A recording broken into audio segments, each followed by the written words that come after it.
Good morning, ladies and gentle bros. Happy Tuesday. Hard to believe we're pushing the middle of June already, isn't it? Boy, time sure flies when we're having fun. Okay, cool. Just wanted to check out the feed. I am good to go. I'm going to do a little bit of chatting today, make a short video for you on how to preserve muscle when dieting. What should we worry about?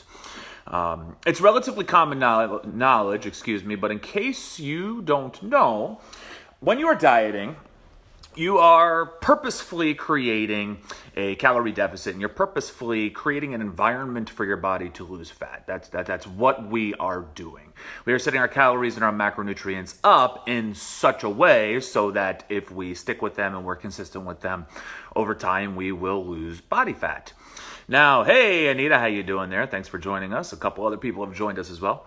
Now, it's important to make sure that we remember that when we are actively dieting and attempting to lose fat, we do want to make sure that we preserve as much muscle as we possibly can.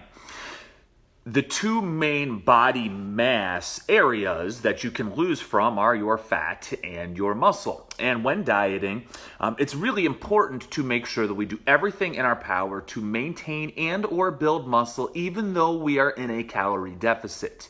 Muscle mass is incredibly important as we age. It helps to boost our metabolism, makes us look better, makes us feel better, makes your daily tasks easier, a higher life expectancy, better cognitive function. There are loads and loads of benefits to muscle, so we want to make sure that we are maintaining muscle as much as possible. And in the best case scenario, build muscle. So what do we need to make sure that we do?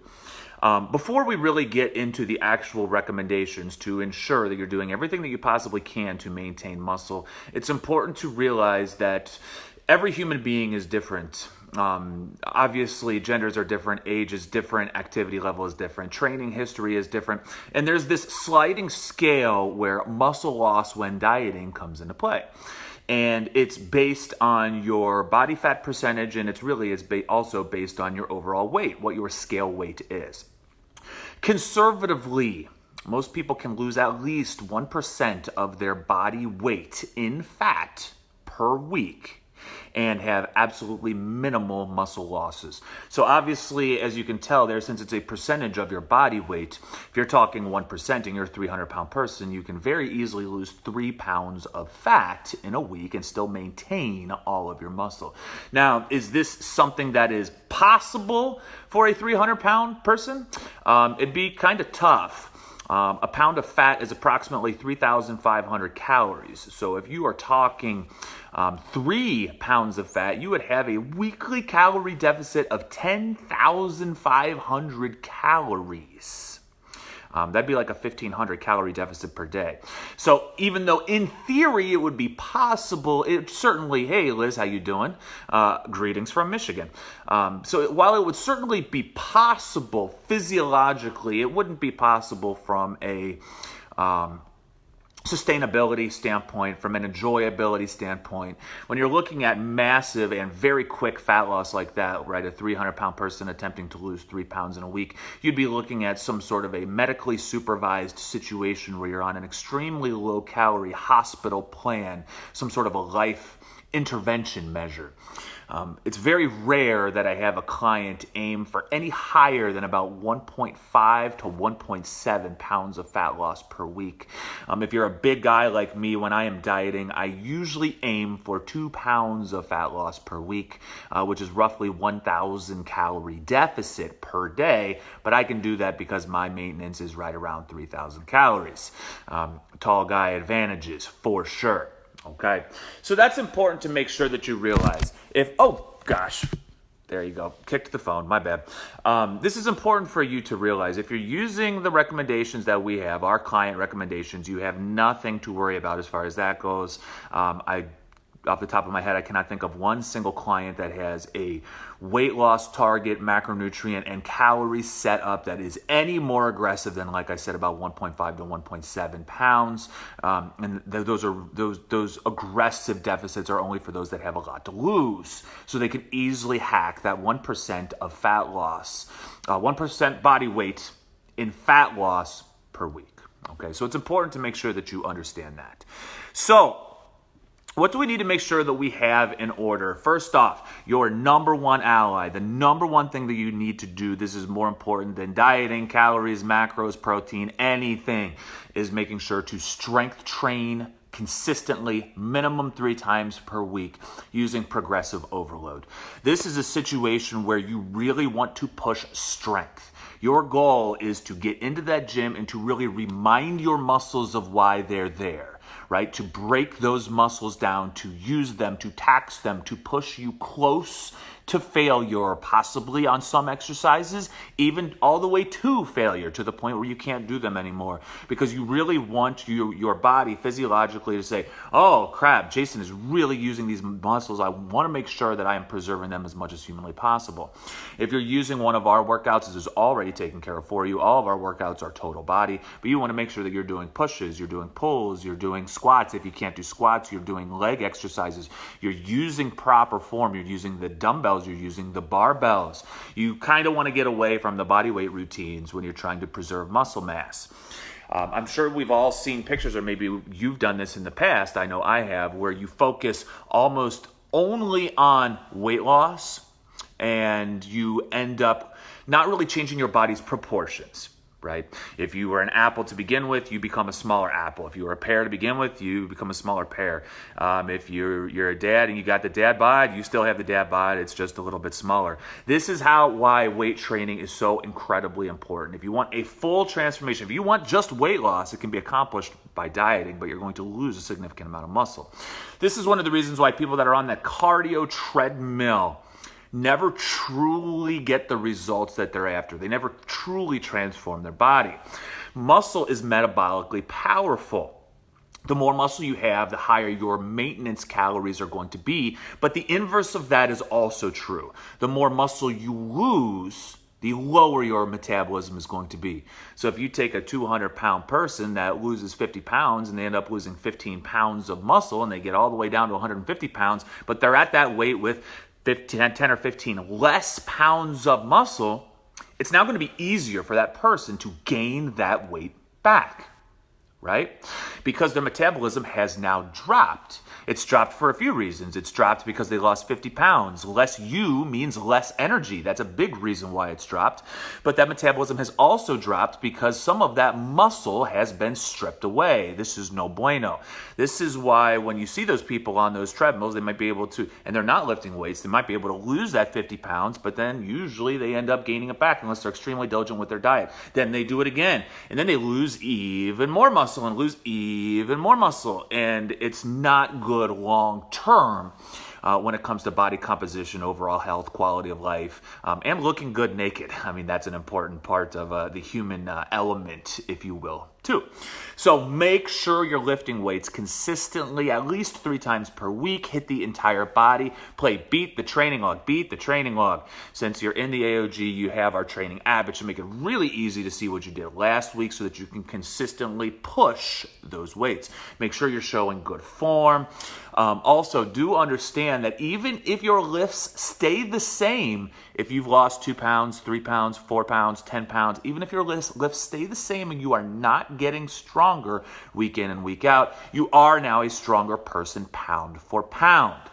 If you end up losing 40 pounds and all your lifts stay exactly the same, you are considered a much stronger person. Do understand that. Also, understand how important the psychological aspect of it is. If you go into workouts while you are dieting, thinking, oh, I'm dieting, I will probably lose strength, guess what will happen? You will lose strength. Right? It's a self-fulfilling prophecy. I have been in a cut pretty much since January. I'm towards the tail end of it right now. I have gotten stronger during that entire cut, all the way from January up until today, June, whatever the heck it is, June 11th. So and I would be considered a highly trained individual with about a decade's worth of serious weight training experience. So make sure you have your mind right. You can improve and you will improve before you go to the gym. The mind is incredibly powerful.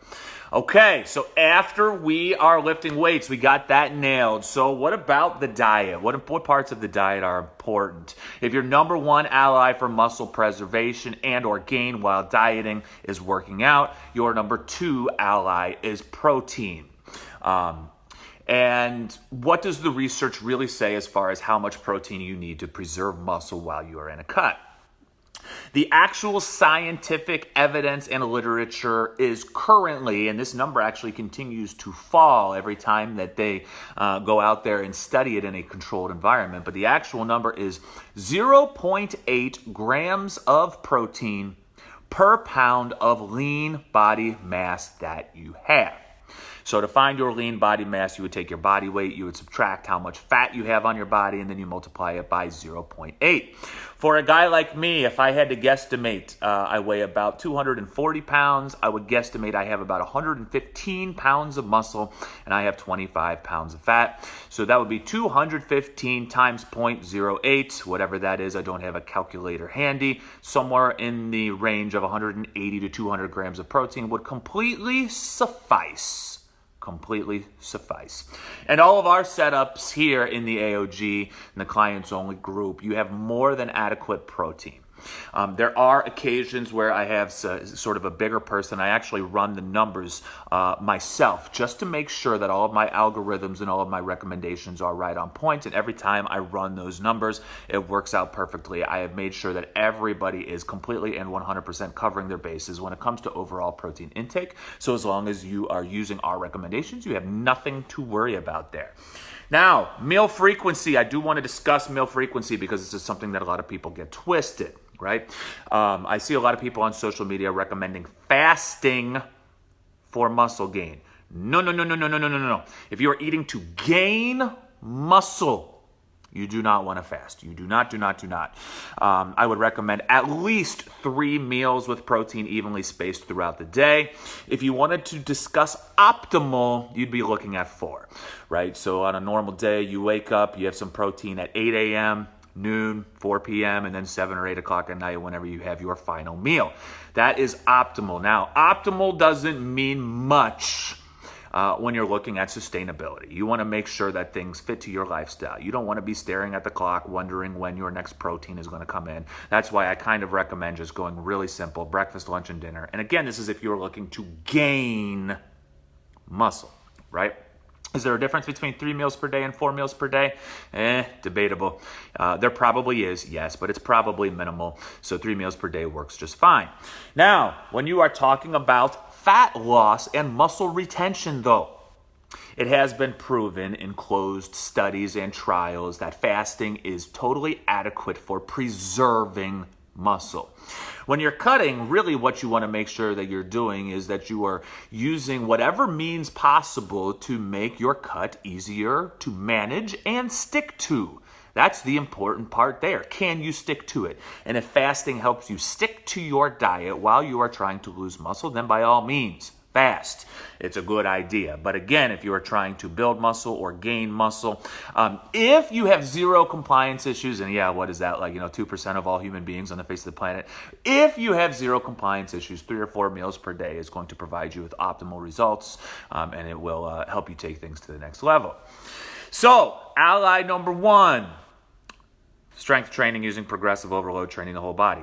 Ally number 2, making sure that you're getting enough protein. If you're using our recommendations, you definitely are. And ally number 3, making sure that you're taking proper measurements. This goes for the guys as well as the girls. We talk a lot in here in this group about how the scale weight doesn't mean much. Take measurements. And I have a tendency to say, especially for the ladies, especially for the 40-plus ladies, especially for the 40-plus shorter ladies, especially for the 40-plus shorter ladies who have a sedentary job. The deck is stacked against you. It doesn't mean you can't lose fat. What it means is you need to make sure that you're looking in the right places. I can tell you countless stories of women that I've coached who 1 month into coaching, they go, I'm the exact same weight. Jason, your program sucks. You're a piece of doo-doo. And I say, okay, well, let's take our measurements. They take measurements and they're like, oh my gosh, I'm down 2 inches on my chest, 3 inches on my waist, 1.5 inches off my quads. My hips are... Okay? Happens all the time. Now, because I keep emphasizing it for women, a lot of men tend to think that it's not a requirement for them.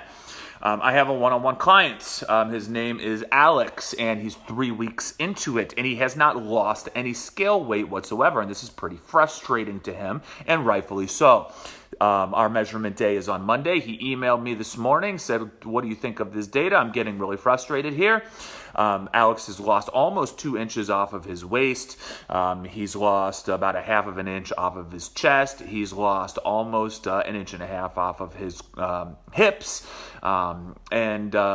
Ironically, during this time period where historically, usually most people have a difficult time building and or gaining muscle, Alex's biceps have gone up almost 2 full inches during that time. Now, if we weren't taking all of that data and we were just relying on the scale weight, I would be looking at his macronutrient recommendations that I set up for him, and I would probably be doing an adjustment. Right? Scale weight's not going down. We need to eat even less, even though I have set Alex up with a pretty aggressive fat loss protocol, as that's what he joined for. That's what he wanted. So after discussing that with him a little bit, and one of the reasons why measurements are so important for men is there's this very small subset of men that are called hyper responders, right? To weightlifting stimulus. They respond more and more aggressively, more quickly than many men do when it comes to lifting weights. Many men don't respond to lifting weights. I mean, biceps getting 2 inches bigger in 3 weeks?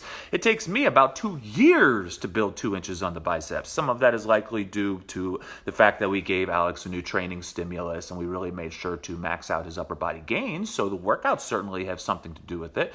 I'm sure the proper nutritional protocol has something to do with it, but he is certainly a hyper responder. I had earlier this year, I had a one-on-one client, and his name was Anthony, and he started off at 280 pounds, big dude. He's like 6'4". He started off at 280 pounds. He lost 10 pounds in the first 2 or 3 weeks. Then he stuck right there at 270 for like the next 10 weeks, and he was frustrated as well. But his biceps were continuously growing. His legs had gained a solid 2 inches in circumference by the time we were finished. He is very obviously, and I know this person. I know Anthony. I played baseball with him, and he is very genetically gifted on the baseball field. Almost made it all the way to the major leagues, and his body responded very favorably, and he was a hyper responder to weight training. So take those measurements. The things that should be going down are the waistline, the hips. For men, there's a tendency to see the chest go down, especially if you hold on to extra fat around the chest area. But you really want to make sure that in general that your biceps are staying put or increasing. That's usually pretty standard. Some people hold on to a lot of fat in their arms, so those will certainly decrease if you are in a calorie deficit, as long as you stay consistent and patient with that.